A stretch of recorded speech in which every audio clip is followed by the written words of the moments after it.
ಎಲ್ಲರಿಗೂ ನಮಸ್ಕಾರ. ನಾನು ನಿಮ್ಮ ಮಲ್ಲೇಶ್ ಜೆ. ರೇಷ್ಮೆ ರಾಜ ಯೂಟ್ಯೂಬ್ ಚಾನಲ್ಗೆ ಸ್ವಾಗತ. ಇವತ್ತು ರೇಷ್ಮೆ ಹುಳುಗಳು ಚಾಕಿಯಾಗಿ ಸುಮಾರು 20 ದಿವಸಗಳು ಆಗಿದೆ. ಜೊತೆಗೆ 4ನೇ ಜ್ವರದಿಂದ ಎದ್ದು ಇವತ್ತಿಗೆ 3ನೇ ದಿವಸ. 3ನೇ ದಿನ ಯಾವ ರೀತಿಯ ಕೆಲಸಗಳನ್ನು ಮಾಡಬೇಕು, ಹುಳುಗಳ ನಿರ್ವಹಣೆಯನ್ನು ಹೇಗೆ ಮಾಡಬೇಕು ಅಂತಕ್ಕಂಥ ಸಂಪೂರ್ಣ ಮಾಹಿತಿಯನ್ನು ನಿಮಗೆ ಈ ವಿಡಿಯೋದಲ್ಲಿ ತಿಳಿಸ್ಕೊಡ್ತಾ ಇದ್ದೀನಿ.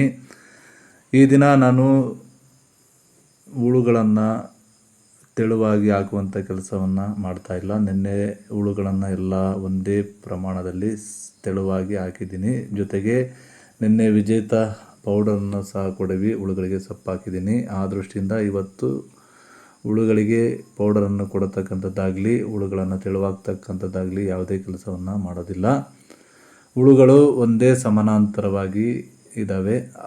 ಆ ದೃಷ್ಟಿಯಿಂದ ಹುಳುಗಳನ್ನು ತೆಳುವಾಗುವಂಥ ಪ್ರಮೇಯ ಇಲ್ಲ. ಹೆಚ್ಚಾಗಿ ಹುಳುಗಳನ್ನು ತೆಳುವಾಗಿಟ್ಟರೆ ಸೊಪ್ಪು ಬೆಡ್ ಮೇಲೆ ಹಾಗೆ ಇರ್ತಕ್ಕಂಥ ಅವಕಾಶ ಇರುತ್ತೆ. ಆದ್ದರಿಂದ ಹುಳುಗಳನ್ನು ಒಂದೇ ಸಮಾನಾಂತರವಾಗಿ ಇಡಬೇಕು. ಹುಳುಗಳು 3ನೇ ದಿವಸಕ್ಕೆ ಯಾವ ರೀತಿಯ ಒಂದು ಗಾತ್ರದಲ್ಲಿ ಬೆಳವಣಿಗೆ ಆಗಿದ್ದಾವೆ ಮತ್ತು ಒಂದೇ ಯೂನಿಫಾರ್ಮಿಟಿ ಆಗಿದ್ದಾವೆ ಅಂತಕ್ಕಂಥದ್ದನ್ನು ನೀವು ನೋಡ್ತಾ ಇದ್ದೀರಾ. ಪ್ರತಿ ಹುಳುಗಳು ಸಹ ಗಾತ್ರದಲ್ಲಿ ಒಂದೇ ಸಮಾನಾಂತರವಾಗಿದ್ದಾವೆ.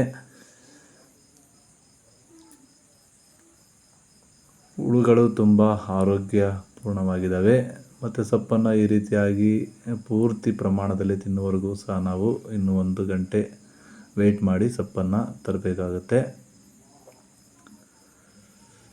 ನಾವು ಸೀಕೆ ಚಾರನ್ನು ಬಳಸಿ ಸೊಪ್ಪನ್ನು ಕೊಯ್ತೀವಿ. ಸುಮಾರು ಒಂದು 4-5 ಜನ ಸೇರಿ ಈ 300 ಮೊಟ್ಟೆ ಹುಳುಗಳನ್ನು ನಿರ್ವಹಣೆ ಮಾಡ್ತೀವಿ.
4ನೇ ಜ್ವರ ಹುಳುಗಳು ಎದ್ದಂಥ ಹುಳುಗಳಿಗೆ ಈ ರೀತಿಯ ಒಂದು ಟೆಂಪ್ರೇಚರ್ ಇರಬೇಕು. 24-25 ಟೆಂಪ್ರೇಚರ್ ಇರಬೇಕು.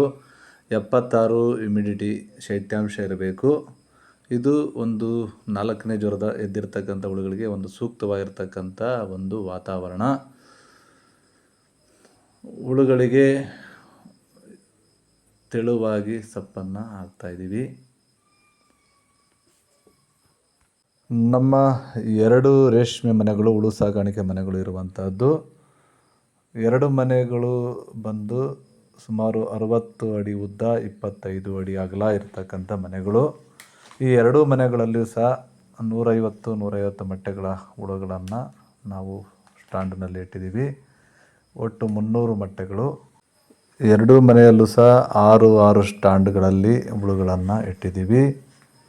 ಹುಳುಗಳನ್ನು ತೆಳುವಾಗಿ ಸಾಕಣೆ ಮಾಡೋದ್ರಿಂದ ಹುಳುಗಳು ಸಹ ಚೆನ್ನಾಗಿ ಡೆವಲಪ್ ಆಗ್ತವೆ. ಹುಳುಗಳು ಸೈಜು ಸಹ ಚೆನ್ನಾಗಿ ಬರುತ್ತೆ. ಆ ದೃಷ್ಟಿಯಿಂದ ನಾವು ಸಮನಾಗಿ ಹುಳುಗಳನ್ನು ಇಟ್ಟು ಅದಕ್ಕೆ ಬೇಕಾಗಿರ್ತಕ್ಕಂಥ ಸ್ಥಳಾವಕಾಶವನ್ನು ಕೊಟ್ಟು ಹುಳುಗಳನ್ನು ಸಾಕಣೆ ಮಾಡ್ತೀವಿ. ಇಷ್ಟು ಸೊಪ್ಪು ಹಾಕಿದ್ರೆ ಇವತ್ತಿನ ಒಂದು ಕೆಲಸ ಮುಗೀತು. ಮತ್ತು ನಾಳೆ ಯಾವ ರೀತಿ ಏನು ಕೆಲಸಗಳನ್ನು ಮಾಡ್ತೀವಿ ಅಂತಕ್ಕಂಥ ವಿಡಿಯೋದೊಂದಿಗೆ ನಿಮಗೆ ಮತ್ತೊಂದು ವಿಡಿಯೋದಲ್ಲಿ ಭೇಟಿಯಾಗೋಣ. ಅಲ್ಲಿವರೆಗೂ ಸಹ ವಿಡಿಯೋ ನೋಡಿದಂಥ ನಿಮ್ಮೆಲ್ಲರಿಗೂ ಸಹ ಧನ್ಯವಾದಗಳು. ವಿಡಿಯೋವನ್ನು ಶೇರ್ ಮಾಡಿ, ಜೊತೆಗೆ ಸಬ್ಸ್ಕ್ರೈಬ್ ಆಗಿ, ಜೊತೆಗೆ ವಿಡಿಯೋ ಇಷ್ಟ ಆದರೆ ಲೈಕ್ ಮಾಡಿ ಅಂತ ಹೇಳ್ತಾ ಎಲ್ಲರಿಗೂ ಸಹ ಧನ್ಯವಾದಗಳು. ನಮಸ್ಕಾರ.